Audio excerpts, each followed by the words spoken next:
In tonight's story, we will be traveling through the most divinely beautiful landscapes of the earth, wading through the glittering lakes and surrounded by the towering peaks of the Yosemite Valley. Tonight we will go on a journey. Before we begin, let's take a moment to relax. Close your eyes and rest your arms at either side of your body. Allow the muscles of your body to relax and melt into the bed beneath you. Release the muscles in your neck and let your head sink slowly into the pillow.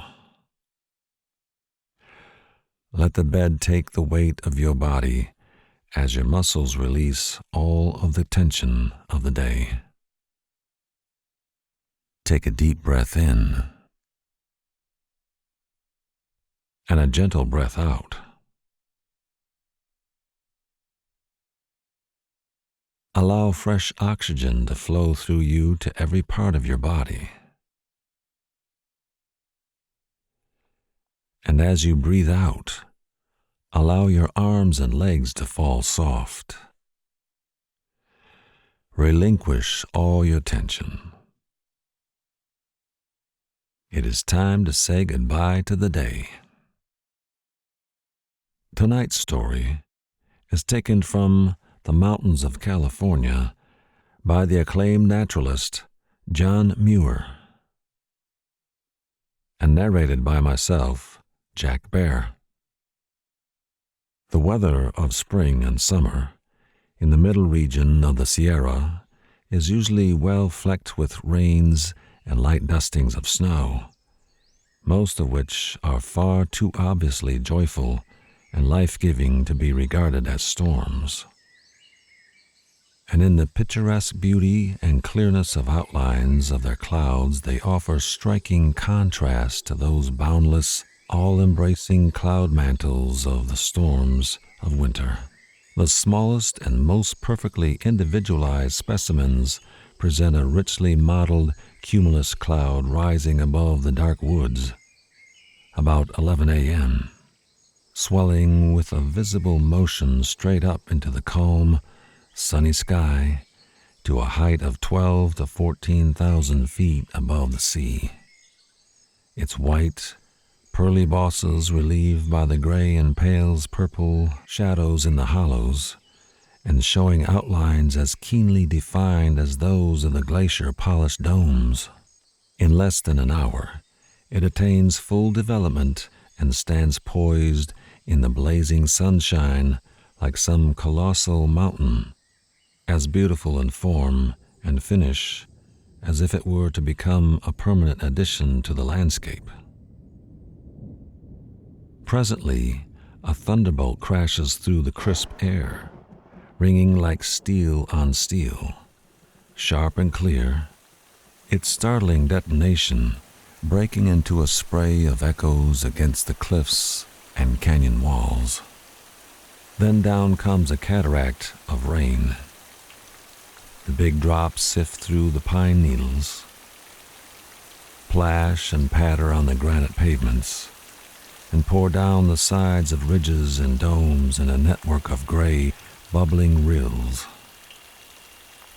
In a few minutes, the cloud withers to a mesh of dim filaments and disappears, leaving the sky perfectly clear and bright, every dust particle wiped and washed out of it. Everything is refreshed and invigorated.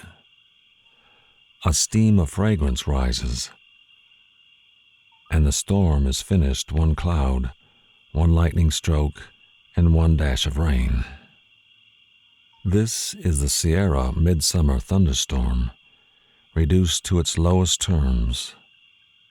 But some of them attain much larger proportions and assume a grandeur and energy of expression hardly surpassed by those bred in the depths of winter, producing those sudden floods called cloudbursts, which are local and to a considerable extent periodical. For they appear nearly every day about the same time for weeks, usually about 11 o'clock, and lasting from 5 minutes to an hour or two. One soon becomes so accustomed to see them that the noon sky seems empty and abandoned without them, as if nature were forgetting something. When the glorious pearl and alabaster clouds of these noonday storms are being built, I never give attention to anything else. No mountain or mountain range, however divinely clothed with light, has a more enduring charm than those fleeting mountains of the sky, floating fountains bearing water for every well, the angels of the streams and lakes. Brooding in the deep azure, or sweeping softly along the ground over ridge and dome, over meadow, over forest, over garden and grove, lingering with cooling shadows, refreshing every flower, and soothing rugged rock brows with a gentleness of touch and gesture wholly divine. The most beautiful and imposing of the summer storms rise just above the upper edge of the silver fir zone, and all are so beautiful that it is not easy to choose any one for particular description. The one that I remember best fell in the mountains near Yosemite Valley, July 19, 1869, while I was encamped in the Silver Fir Woods. A range of bossy cumuli took possession of the sky, huge domes and peaks rising one beyond another, with deep canyons between them, bending this way and that in long curves and reaches, interrupted here and there with white upboiling masses that looked like the spray of waterfalls. Zigzag lances of lightning followed each other in quick succession, and the thunder was so gloriously loud and massive, it seemed as if surely an entire mountain was being shattered at every stroke. Only the trees were touched, however, so far as I could see. A few firs 200 feet high, perhaps, and 5 to 6 feet in diameter, were split into long rails and slivers from top to bottom and scattered to all points of the compass. Then came the rain in a hearty flood, covering the ground and making it shine with a continuous sheet of water that, like a transparent film or skin, fitted closely down over all the rugged anatomy of the landscape. It is not long, geologically speaking, since the first raindrops fell on the present landscapes of the Sierra, and in the few tens of thousands of years of stormy cultivation they have been blessed with, how beautiful they have become. The first rains fell on raw, crumbling moraines and rocks without a plant. Now scarcely a drop can fail to find a beautiful mark. On the tops of the peaks, on the smooth glacier pavements, on the curves of the domes, on moraines full of crystals, on the thousand forms of Yosemitic sculpture with their tender beauty of balmy, flowery vegetation, laving, plashing, glinting, pattering, some falling softly on meadows, creeping out of sight, seeking and finding every thirsty rootlet, some through the spires of the woods, sifting in dust through the needles, and whispering good cheer to each of them, some falling with blunt tapping sounds, drumming on the broad leaves of veratrum, cypripedium, saxifrage, some falling straight into fragrant corollas, kissing the lips of lilies, glinting on the sides of crystals, on shining grains of gold, some falling into the fountains of snow to swell their well-saved stores, some into the lakes and rivers, padding the smooth glassy levels, making dimples and bells and spray, washing the mountain windows, washing the wandering winds, some plashing into the heart of snowy falls and cascades as if eager to join in the dance and the song and the beat of foam yet finer.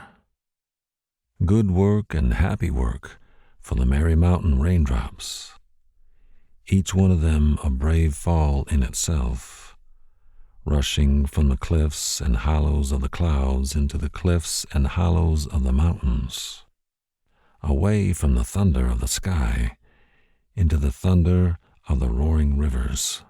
And how far they have to go, and how many cups to fill, Cassiope cups, holding half a drop, and lake basins between the hills, each replenished with equal care, every drop, God's messenger sent on its way with glorious pomp and display of power, silvery newborn stars with lake and river, mountain and valley, all that the landscape holds reflected in their crystal depths.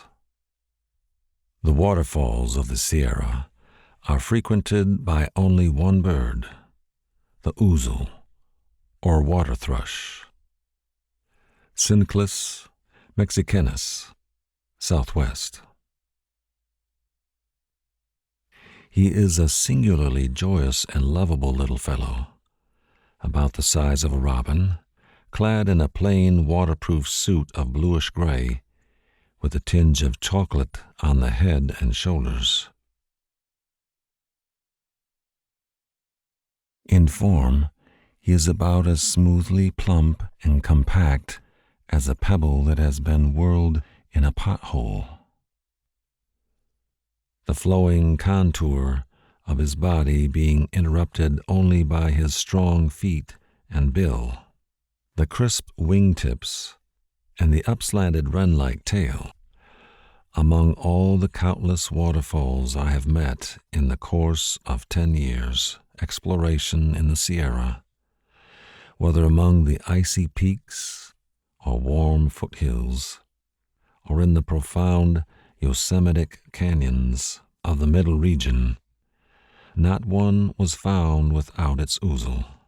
No canyon is too cold for this little bird, none too lonely, provided it be rich in falling water. Find a fall, or cascade, or rushing rapid anywhere upon a clear stream, and there you will surely find its complementary ouzel, flirting about in the spray, diving in foamy eddies, whirling like a leaf among beaten foam bells, ever vigorous and enthusiastic, yet self-contained, and neither seeking nor shunning your company. If disturbed while dipping about in the margin shallows, he either sets off with a rapid whir to some other feeding ground, or up and down the stream, or alights on some half-submerged rock or snag out in the current, and immediately begins to nod and curtsy like a wren, turning his head from side to side with many other odd, dainty movements that never fail to fix the attention of the observer. He is the mountain stream's own darling, the hummingbird of blooming waters, loving rocky ripple slopes and sheets of foam as a bee loves flowers, as a lark loves sunshine and meadows. Among all the mountain birds, none has cheered me so much in my lonely wanderings, none so unfailingly. For both in winter and summer he sings, sweetly, cheerily, independent alike of sunshine and of love. requiring no other inspiration than the stream on which he dwells.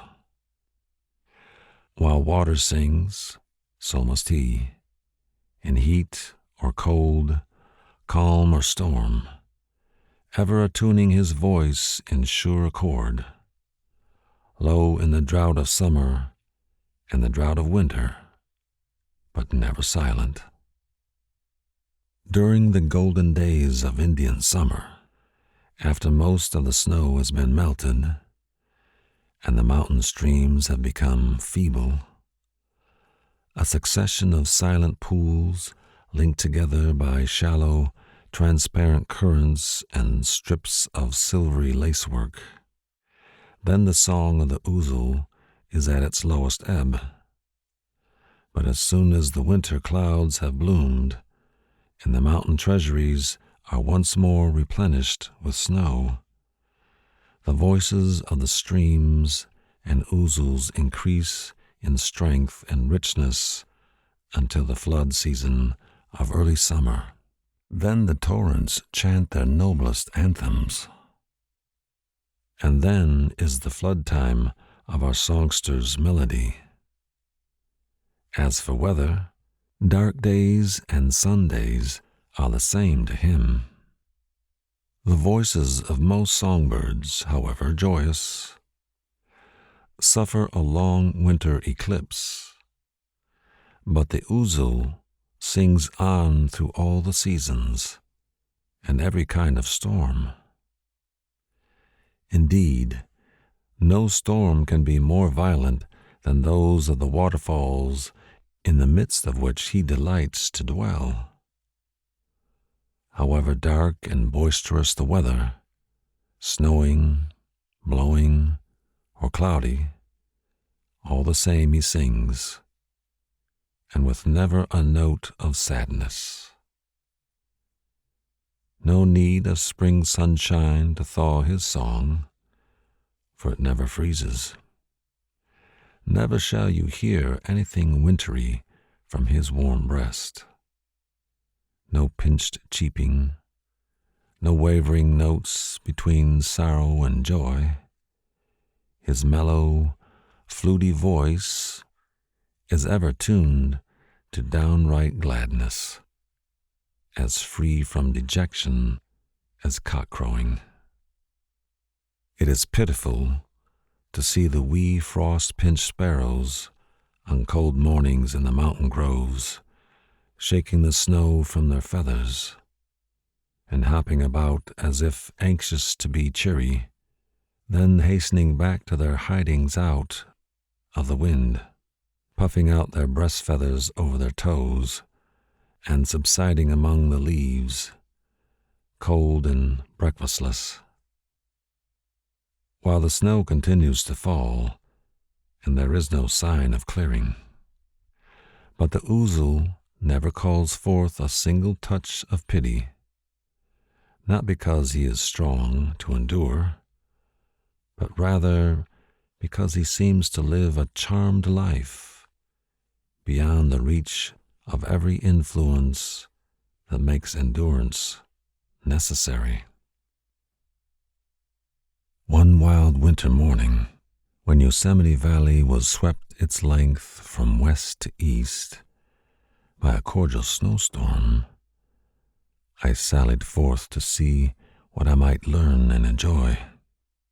A sort of gray, gloaming like darkness filled the valley. The huge walls were out of sight.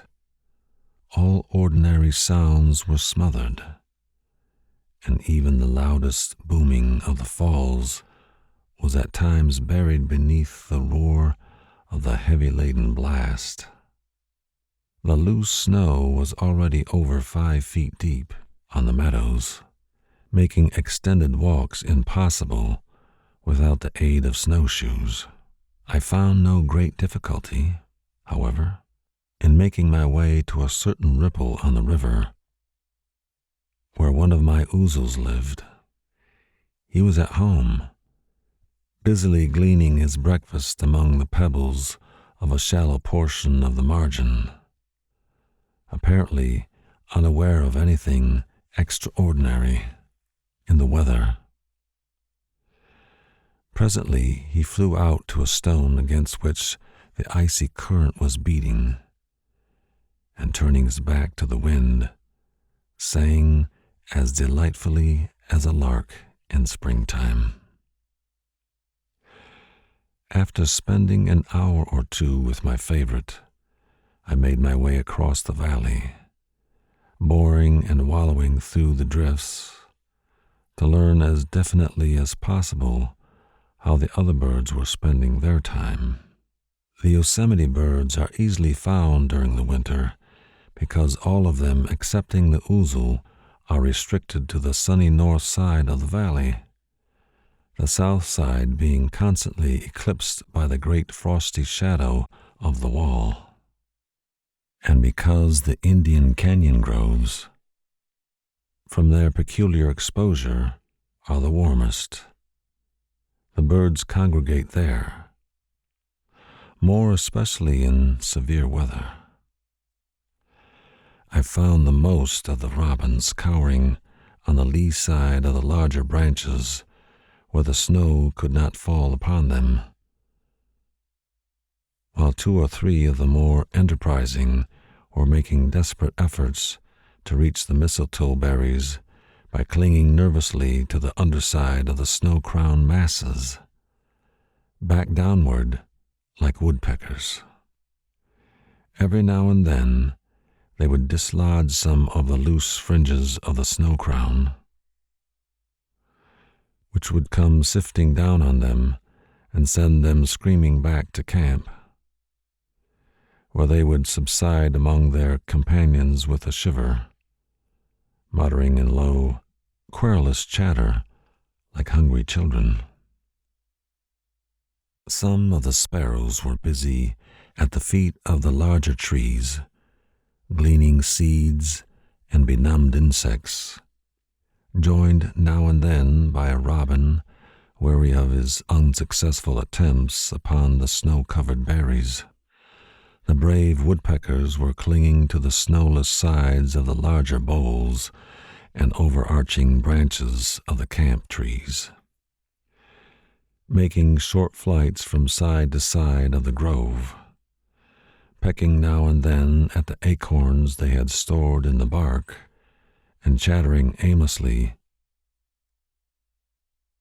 as if unable to keep still, yet evidently putting in the time in a very dull way, like storm-bound travelers at a country tavern. The hardy nuthatches were threading the open furrows of their trunks in their usual industrious manner, and uttering their quaint notes, evidently less distressed than their neighbors. The stellar jays were, of course, making more noisy stir than all the other birds combined, ever coming and going with loud bluster, screaming as if each had a lump of melting sludge in his throat, and taking good care to improve the favorable opportunity afforded by the storm to steal from the acorn stores of the woodpeckers. I also noticed one solitary gray eagle braving the storm on the top of a tall pine stump just outside the main grove. He was standing bolt upright, with his back to the wind, a tuft of snow piled on his square shoulders, a monument of passive endurance. Thus every snowbound bird seemed more or less uncomfortable, if not in positive distress. The storm was reflected in every gesture, and not one cheerful note, not to say song, came from a single bill. Their cowering, joyless endurance offering a striking contrast to the spontaneous, irrepressible gladness of the ouzel, who could no more help exhaling sweet song than a rose sweet fragrance. He must sing, though the heavens fall. I remember noticing the distress of a pair of robins during the violent earthquake of the year 1872, when the pines of the valley, with strange movements, flapped and waved their branches, and beetling rock brows came thundering down to the meadows in tremendous avalanches. It did not occur to me in the midst of the excitement of other observations to look for the ouzels, but I doubt not they were singing straight on through it all, regarding the terrible rock thunder as fearlessly as they do the booming of the waterfalls. What may be regarded as the separate songs of the ouzel are exceedingly difficult of description, because they are so variable and at the same tune so confluent. Though I have been acquainted with my favorite 10 years, and during most of this time have heard him sing nearly every day, I still detect notes and strains that seem new to me. Nearly all of his music is sweet and tender, lapsing from his round breast like water over the smooth lip of a pool, then breaking farther on into a sparkling foam of melodious notes which glow with subdued enthusiasm, yet without expressing much of the strong, gushing ecstasy of the bobolink or skylark. The more striking strains are perfect arabesques of melody, composed of a few full, round, mellow notes, embroidered with delicate trills which fade and melt in long, slender cadences. In a general way, his music is that of the streams refined and spiritualized.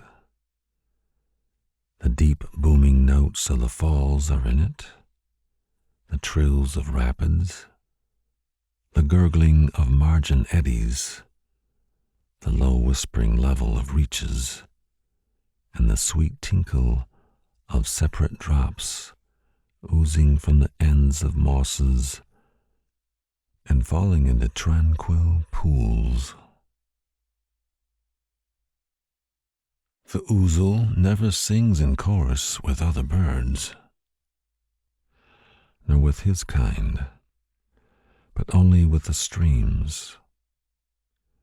And like flowers that bloom beneath the surface of the ground, some of our favorites' best song blossoms never rise above the surface of the heavier music of the water. I have often observed him singing in the midst of beaten spray, his music completely buried beneath the water's roar. Yet I knew he was surely singing by his gestures and the movements of his bill. His food, as far as I have noticed, consists of all kinds of water insects, which in summer are chiefly procured along shallow margins.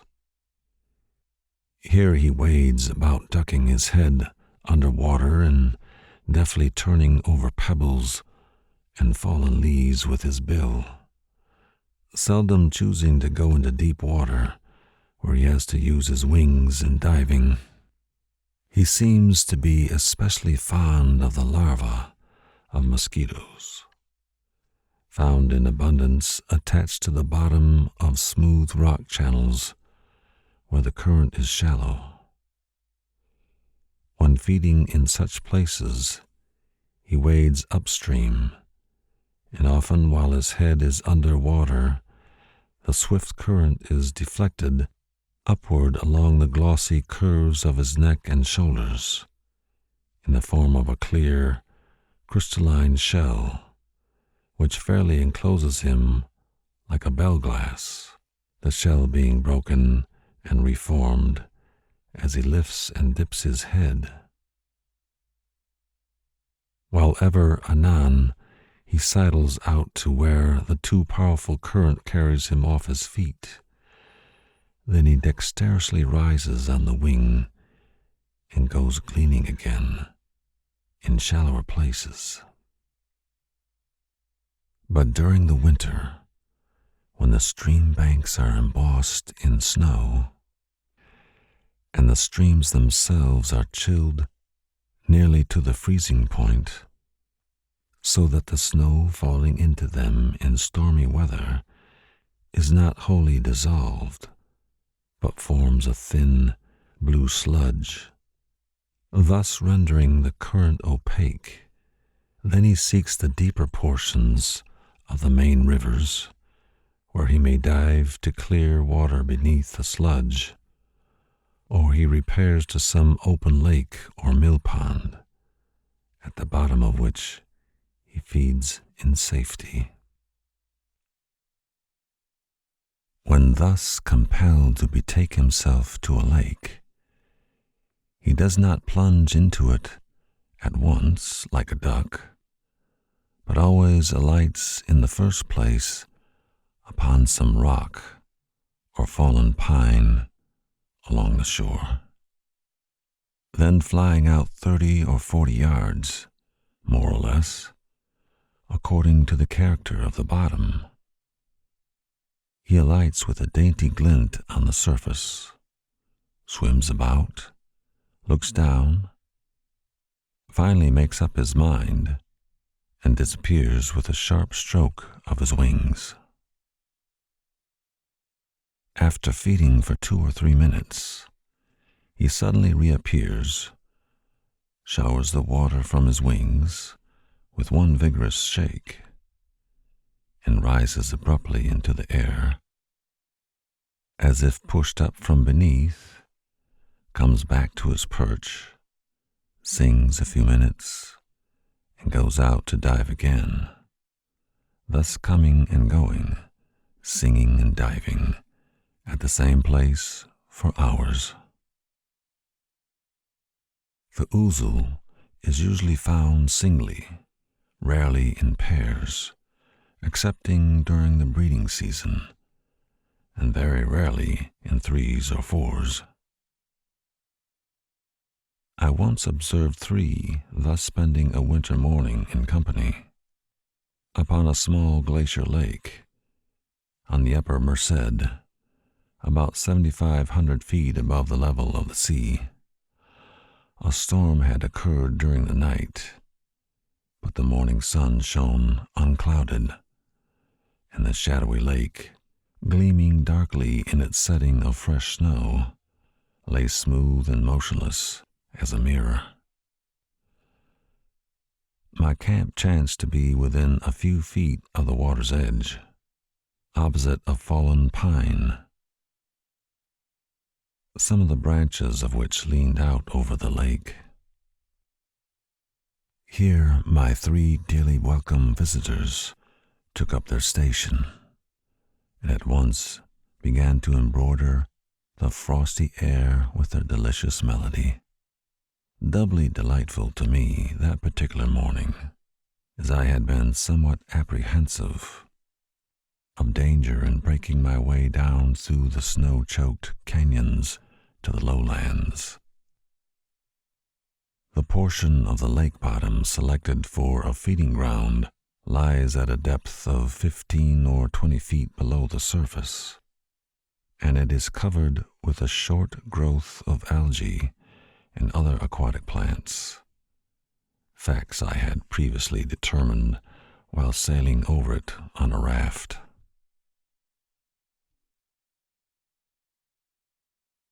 After alighting on the glassy surface, they occasionally indulged in a little play, chasing one another round about in small circles. Then all 3 would suddenly dive together, and then come ashore and sing. The ouzel seldom swims more than a few hundred yards on the surface, for, not being web-footed, he makes rather slow progress, but by means of his strong, crisp wings, he swims, or rather flies, with celerity under the surface, often to considerable distances. But it is in withstanding the force of heavy rapids that his strength of wing, in this respect, is most strikingly manifested. The following may be regarded as a fair illustration of his power of subaquatic flight. One stormy morning in winter, when the Merced River was blue and green with unmelted snow, I observed one of my ouzels perched on a snag out in the midst of a swift rushing rapid, singing cheerily, as if everything was just to his mind. And while I stood on the bank admiring him, he suddenly plunged into the sludgy current, leaving his song abruptly broken off. After feeding a minute or two at the bottom, and when one would suppose that he must inevitably be swept far downstream, he emerged just where he went down, alighted on the same snag, showered the water beads from his feathers, and continued his unfinished song, seemingly in tranquil ease, as if it had suffered no interruption.